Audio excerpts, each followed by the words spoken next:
While Jonathan Kuminga's restricted free agency drags along, the Golden State Warriors' offseason took another turn for the worse. According to The Athletic, the Warriors are likely out in the Bradley Beal sweepstakes as the Los Angeles Clippers are likely the leaders to sign Beal if he secures a contract buyout with the Phoenix Suns. The Clippers can offer Beal up to $5.3 million in salary for the 2025-26 season.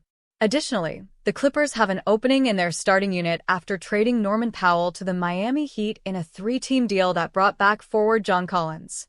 The Warriors can top the Clippers' financial offer provided they sign and trade Kuminga without taking back any money, so they can gain access to the $14.1 million non-taxpayer mid-level exception.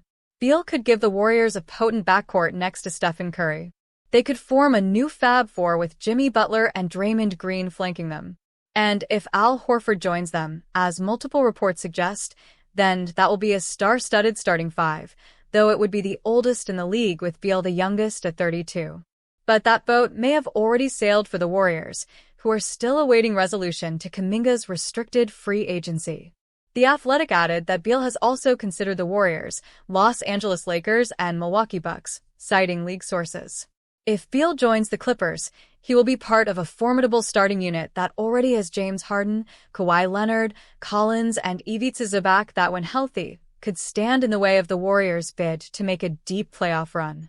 What Warriors want in exchange for Jonathan Kuminga? According to Anthony Slater of The Athletic, the Warriors have been seeking a promising young player, plus a first-round pick, in a sign-and-trade scenario for the 22-year-old athletic forward. That was crystallized when they rejected the Sacramento Kings offer. They've drawn inbound calls in recent days, most notably from the Sacramento Kings, who floated an offer of Devin Carter, Dario Saric, and 2 second-round picks, league sources said. The Warriors have so far balked at what they felt was a buy low attempt, league sources said, Slater wrote. The Ringer's Zach Lowe corroborated Slater's reporting on Kuminga's price tag. The Zach Lowe Show. The Ringer's Zach Lowe gave a revealing update on the 22-year-old situation, suggesting that Golden State's asking price is making teams hesitate. And from what I've heard in the Jonathan Kuminga situation, I'm not sure what you've heard. This might take a while because I think the Warriors want real stuff back, like a decent young player, a first-round pick, Lowe said on his podcast, The Zach Lowe Show. Malcolm Brogdon to Golden State? The Warriors are interested in adding former sixth man and Rookie of the Year Malcolm Brogdon, NBA insider Jake Fisher reports. The Warriors are one of the 8 teams that have expressed interest in the 32-year-old Washington Wizards guard. League sources say that the Wizards are open to sign-and-trade discussions to facilitate Brogdon's exit, and a slew of teams have registered varying levels of interest in the 32-year-old. That list includes the Clippers, Suns, and Lakers, as well as the Warriors, Timberwolves, Pelicans, Kings, and Bucks, Fisher wrote. Brogdon is coming off his second lowest scoring season in his career. A left ankle sprain sidelined him for the final 28 games after only playing a career-low 24 games. The 6'5" guard averaged 12.7 points while shooting a career-worst 28.6% from the three-point line, for 0.1 assists and 3.8 rebounds in 23.5 minutes per game for the tanking Wizards. Injuries have derailed his once promising career. He has not played over 70 games since his rookie season. Since the Boston Celtics shipped him to Portland in 2023, Brogdon has only played in 63 games across the last 2 seasons. When healthy, Brogdon provides a steady hand and tough perimeter defense off the bench with his 6 feet 10.5 inches wingspan. The Golden State Warriors entered the offseason looking to upgrade their roster around their star trio of Stephen Curry, Jimmy Butler, and Draymond Green, though it has been underwhelming thus far. Of course, the Warriors are coming off an interesting season that saw them go from a fringe playoff team at the beginning of the season to being a title contender after acquiring Butler from the Miami Heat at the trade deadline. Golden State was eventually eliminated in 5 games by the Minnesota Timberwolves during the second round of the playoffs, though they were not fully healthy after Curry suffered an injury in Game 1. Now the Warriors are looking to upgrade their roster this offseason, but they have yet to make a move during free agency, which is a surprise to many around the league. Golden State is still awaiting a decision by restricted free agent Jonathan Kuminga, which has hurt their opportunities to sign some of the bigger names in free agency who have already been scooped up by other teams. The Warriors also lost veteran center Kevin Looney during free agency as he signed with the New Orleans Pelicans, hurting their center position even more. Warriors free agency grade F. With their lack of moves thus far during free agency, the Warriors earned an F grade as they have gotten worse rather than better this summer.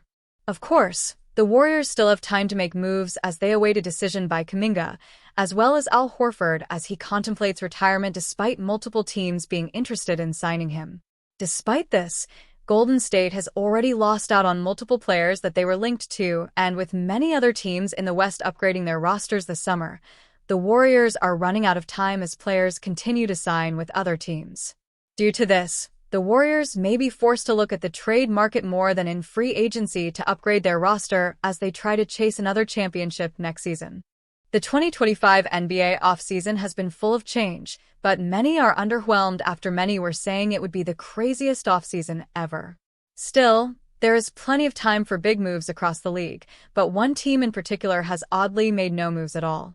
The Golden State Warriors are the lone team in the NBA that has yet to make a move this summer, but with Jonathan Kuminga's sign-and-trade rumors swirling for weeks, it is only a matter of time until they make a decision.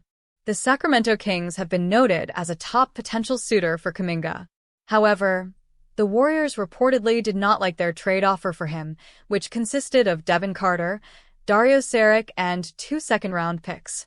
This exchange could end in many ways, including the Warriors ultimately giving in to accept the offer from Sacramento in desperation to get rid of Kuminga. SB Ricky O'Donnell predicts that is how the Kuminga saga will conclude, saying that the Kings will sign him to a 4-year, $95 million contract in exchange for their initial trade offer. The Kings reportedly offered Devin Carter, Dario Saric, and 2 second-round picks, which Golden State deemed a low-ball offer. I actually think that's a nice return for a player who never fit well into Steve Kerr's system. I liked Carter in last year's draft as a point-of-attack defender who can get off some threes, and they can probably find a taker for Saric on an expiring deal, O'Donnell wrote. Kuminga makes some sense for the Kings because they just need upside swings, and he could finally leverage his physical gifts away from Kerr's read-and-react defense. The Kings offer the cleanest fit of any potential suitor. The Warriors just need to agree to play ball. Kuminga, 22, averaged 15.3 points for 0.6 rebounds and 2.2 assists per game this past season, but things took an odd turn when head coach Steve Kerr decided to bench him entirely heading into the playoffs. Since then, the expectation has been that Kuminga will find a new opportunity this summer, and the Kings could be a good alternative for him. Of course, giving Kuminga $95 million over the next 4 years would be a bold commitment, but letting the 22-year-old develop and learn on a Sacramento team that is not ready to compete for a championship is not a bad idea.